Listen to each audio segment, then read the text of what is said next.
Hi Gemini, welcome to Higher Source Tarot for a tarot reading for all Gemini, Sun, Moon, Rising, and Venus. Thanks to all of you for your support. I think of you every day. I send you positive vibrations and love, and I love tarot. I can't do this without you. So I do appreciate you all. And if you are new here, welcome to you. I post new readings every Friday and then again on Monday. The format on Monday is different every week. So if a reading doesn't resonate, just come back in a couple of days. Or you could even watch a new reading, or you could even look around on the Monday readings. I did post a 4-month predictive reading, so those are available here too if you're interested in that. It's kind of just a special thing I do every quarter. And if you like tarot and you like the channel and you haven't subscribed, I'd love to invite you to subscribe to Higher Source Tarot. All right, what advice do you have for Gemini? Sun, Moon, Rising, and Venus. What does Gemini need to know, please? Messages do you have for Gemini?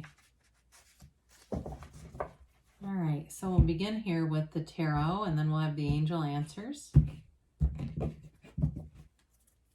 All right, you've got the Two of Wands, the Seven of Wands, the Star, and the Ten of Cups.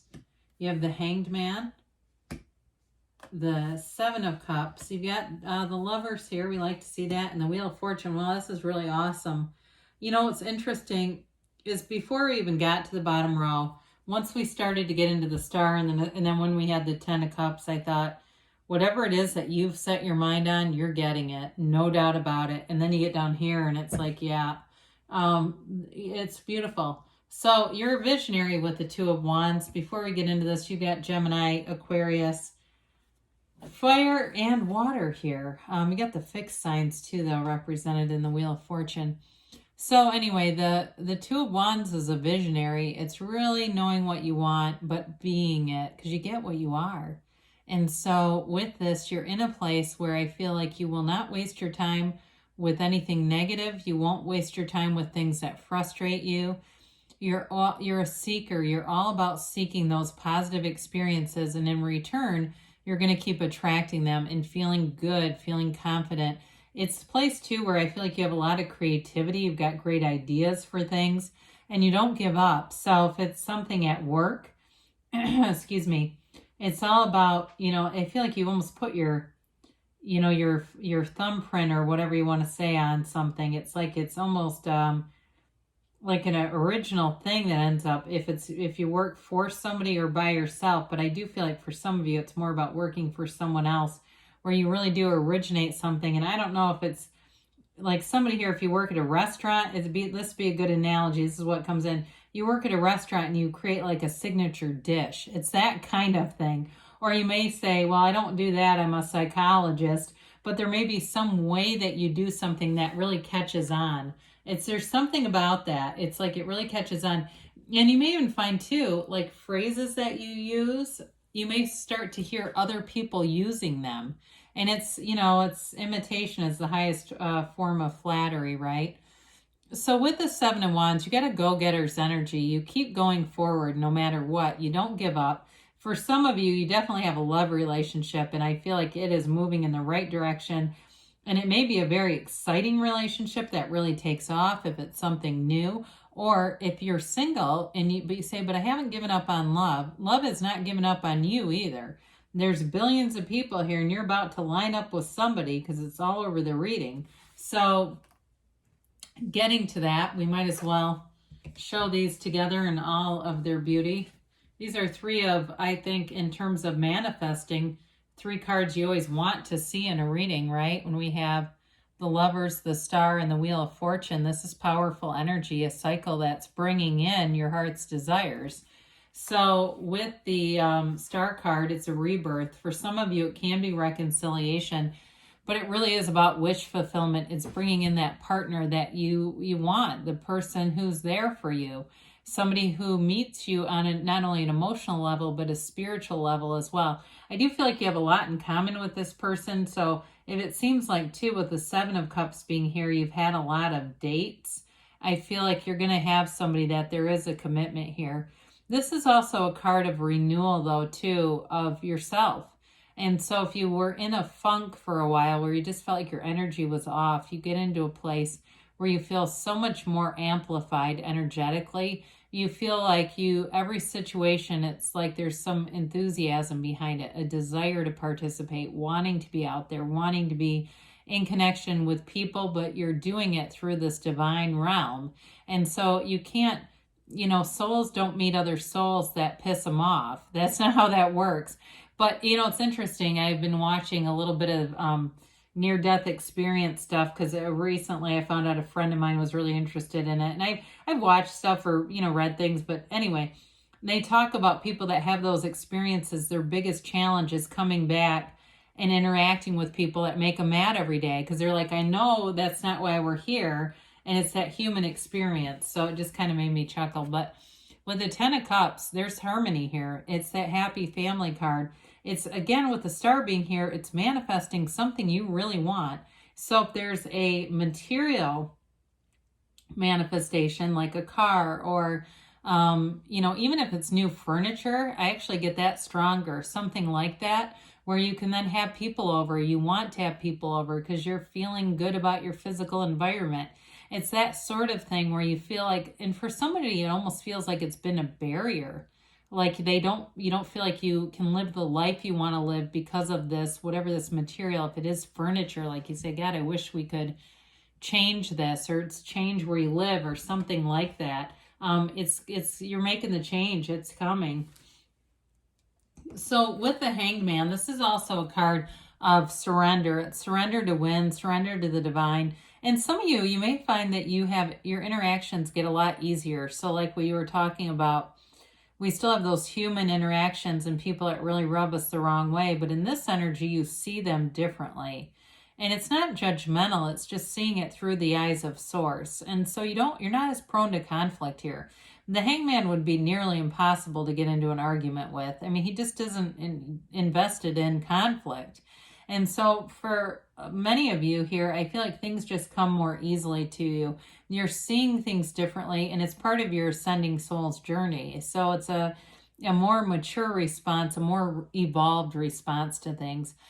This can be, too, like the card of the artist, the poet, any kind of a counselor, too. So if you're attracting somebody, maybe they're into art or something like that. It's a very kind of relaxed energy. So whoever this is that you're attracting, they're not interested in games. They're not interested in drama. And they're just, like I said, they're very easygoing. So you wouldn't end up aligning with them if you weren't in that place, to match up with them.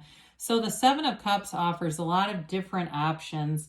And it may seem like, too, if you're buying something new, you'll have a lot of choices, but you can use your discernment here.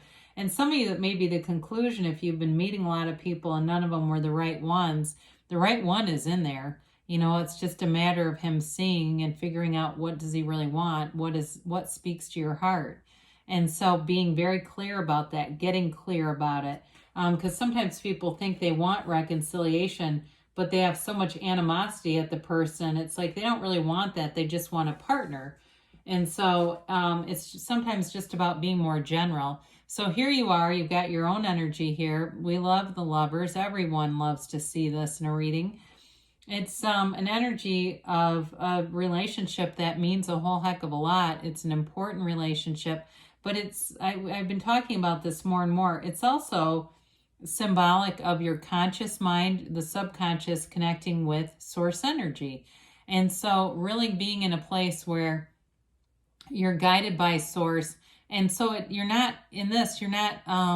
available or vulnerable to temptations, right? She's got that serpent. Eve has that serpent over her shoulder, but she doesn't care that it's there. It's irrelevant. So the temptations to get into arguments or gossip or do things that, you have to prove somebody wrong, that is not even going to be something you're interested in this kind of energy. You're in flow here. You're in a place where it feels like everything comes into alignment. You've got good timing. You know what to say. You're articulate. You're funny.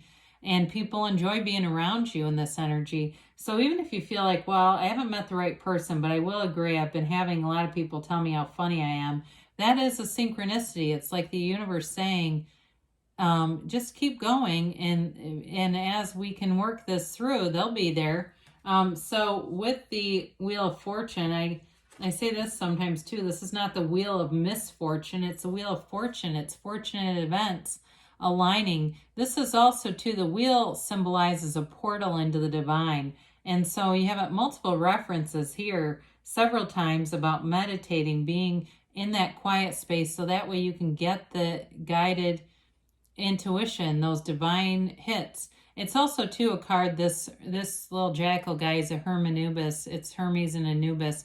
He's a symbol of ascension, okay, of rising up. And so it's also too, the Sphinx on the top is a symbol of the wheel turns, but it doesn't disturb him. So you're in a place where you have more unconditional experiences, and that's how you manifest. You may have something unexpected happen, an unexpected turn of events, whether it seems like you meet someone out of nowhere, or for some of you, if it's work related, there may be money showing up that seemed wasn't something you were planning on, okay? More money, or if you're buying something new, a big discount on it. Like that can be the money too.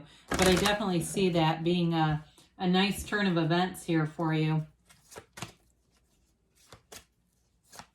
Yeah, it's nice to not have the energy of, you know, somebody coming in and disturbing you. I know we've had that a couple of times, and sometimes people don't love it, but it's, you know, it's life, right? We got to read the cards how they come up.